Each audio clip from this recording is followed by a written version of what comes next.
మన ప్రేక్షకులందరికీ కూడా ఈరోజు అంటే శుక్రవారం నాడు శైవ దమన పూజ అని చెప్పి ఈ చైత్ర మాసంలో శివుడికి మనం పూజ చేయటం అనేది ఒక సంప్రదాయం.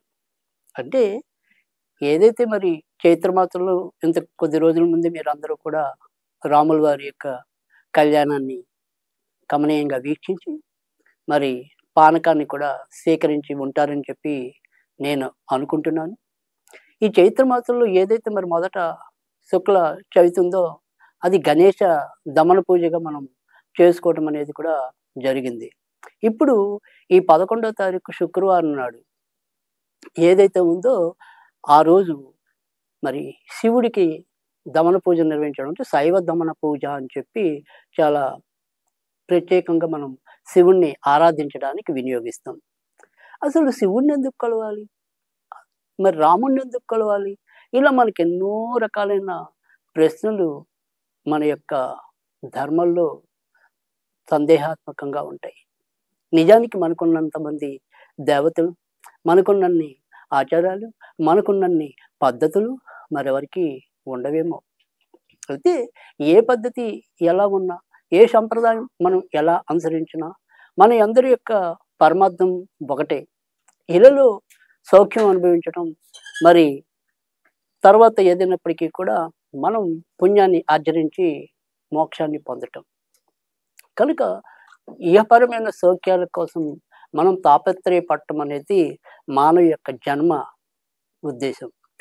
ఇప్పుడు ఏదైతే ఈ శైవ పూజ అనేది, శైవ దమన పూజ అనేది మనకి ఇక్కడ ఈ చైత్ర మాసంలో మరి లక్ష్మీ పంచమి నాడు లక్ష్మీ దమన పూజ అనేది, సరే ఇంతకుముందు వినాయక దమన, గణేష దమన పూజ అనేది, ఇప్పుడు శైవ దమన, ఇంకా విష్ణు దమన పూజ ఉంది, సుబ్రహ్మణ్య దమన పూజ ఉంది. ఈ రకంగా మనం ఈ పంచదేవాత్మకుల్ని పూజించినట్టయితే గనక ఇప్పుడుండే ఈ చైత్ర మాసం అనే కాదు, ఏదైతే విశ్వావసు నామ సంవత్సరం అంతా కూడా మళ్ళీ ఏడాది కాలం పాటు మనకి అకాలంగా వచ్చే అనారోగ్యాల బారి నుంచి కానీ, మరి అప్పటికప్పుడు ఉత్పన్నమయ్యే పెద్ద సమస్యల నుంచి కానీ మనం అందరూ బయటపడాలి అనే ఒక ఉద్దేశంతో ఆయా దేవతల యొక్క దమన పూజని మన యొక్క పూర్వీకులు తెలిపి ఉన్నారు మనకి. కనుక ఆచరించడం, ఆచరించకపోవటం అనేది మన యొక్క అంతరాత్మ ప్రబోధం బట్టి ఉంటుంది. ఆచరించిన వారికి ఎంతో కొంత కూడా ఫలం లభించడం అనేది ఉంటుంది. మరి ఈరోజు ఈ యొక్క శైవ దమన పూజని ఏ రకంగా నిర్వహించుకోవాలి, ఎలా చేస్తే ఏ రకంగా మనకి ఏ రకమైన ఫలితం లభిస్తుంది అనేది ఒక్కసారి తెలుసుకుందాం. ఈరోజు మనం పొద్దునే శిరస్నానం చేయవలసి ఉంటుంది. అయితే మనం తైలాన్ని రాసుకోవాలంటే తైలాభ్యంగన స్నానం చేయవలసిన అవసరం లేదు. కేవలం నెత్తి మీద స్నానం చేసినా సరిపోతుంది. ఆ రకంగా స్నానం అయితే చేయాలి. చేసిన తర్వాత మన ఇంట్లో కనుక శివపార్వతుల ఫోటో ఉన్నా, లేదా శివ కుటుంబం యొక్క ఫోటో ఉన్నా, ఏదైనప్పటికీ కూడా శివుడి యొక్క చిత్రపటం ఏదైతే ఉంటుందో ఆ చిత్రపటం దగ్గర ఓం శం శివాయ నమః, ఓం శం శివాయ నమః, ఇది 108 సార్లు చదువుకోవాల్సి ఉంటుంది.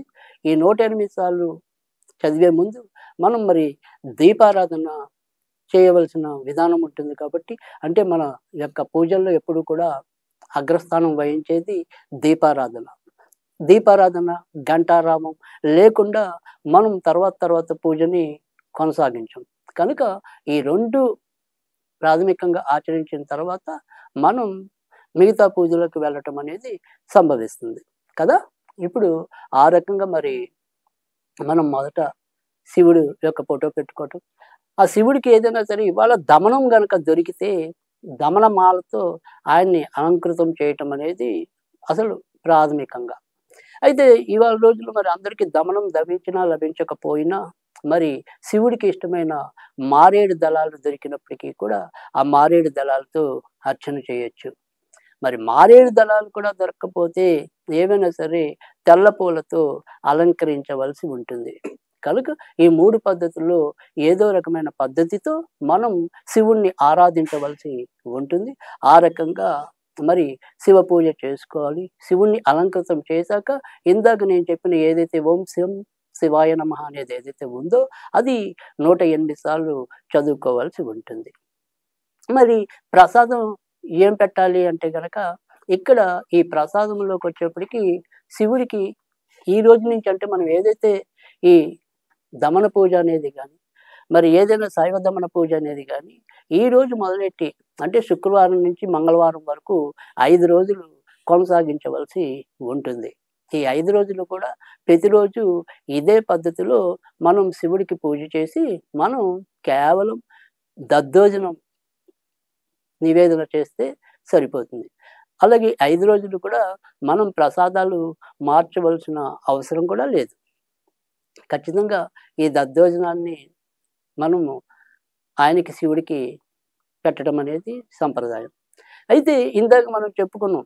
ఇక్కడ ఏదైనప్పటికీ కూడా ఈ ఏడాది పొడుగునా మనకుండే ఇబ్బందులు వాటన్నిటిని అధిగమించడానికి ప్రాథమిక ఉద్దేశం. అయితే ఇక్కడ ఎవరికైనా సరే వారి వారి మనోవాంఛలు ఏవైతే ఉంటాయో అవి మీ యొక్క సంకల్పంలో చెప్పుకుని ఈ యొక్క దమన పూజ ప్రారంభించినట్టయితే తప్పకుండా వాళ్ళ యొక్క మనోరథాలు ఫలిస్తాయి.